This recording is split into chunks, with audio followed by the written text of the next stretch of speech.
So, I want to talk today about the abuse cycle. And I think it's important to understand the abuse cycle in life because when you have found yourself in a situation where you're being abused, you often find yourself forgiving your abuser because of this cycle. And the cycle goes as is. It starts with little things. That's important to know. Your abuse was gradual at the very, very beginning of your relationship, more than likely, or at least the seeds for this abuse. There's a honeymoon period where you're just madly in love with this person and they just love bomb you and they tell you you're the most wonderful human on the planet and you just feel all the warm and fuzzies.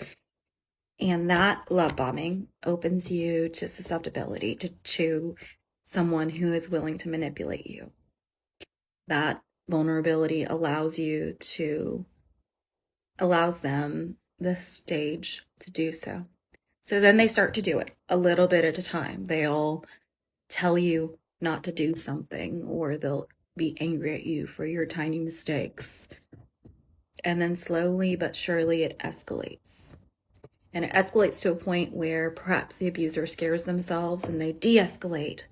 And then there comes the love bombing again. Here comes the honeymoon period. Oh my God, babe, what did I do? How could I have done that to you? I'm so, so sorry. I don't know what's wrong with me.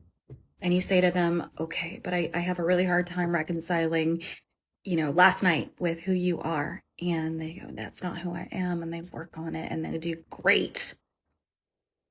And then it escalates again. And it escalates and escalates and escalates. And boom, back down. And here we go, back down to the honeymoon phase. And it's important to know that because I have been privy myself to allowing this honeymoon phase to keep me in a relationship much longer than I needed to. And that makes me feel guilty. But I also know the statistic that it takes the average abused or the average victim 7 times to finally leave their abuser. 7 attempts. And then I don't feel so bad. Thanks for listening.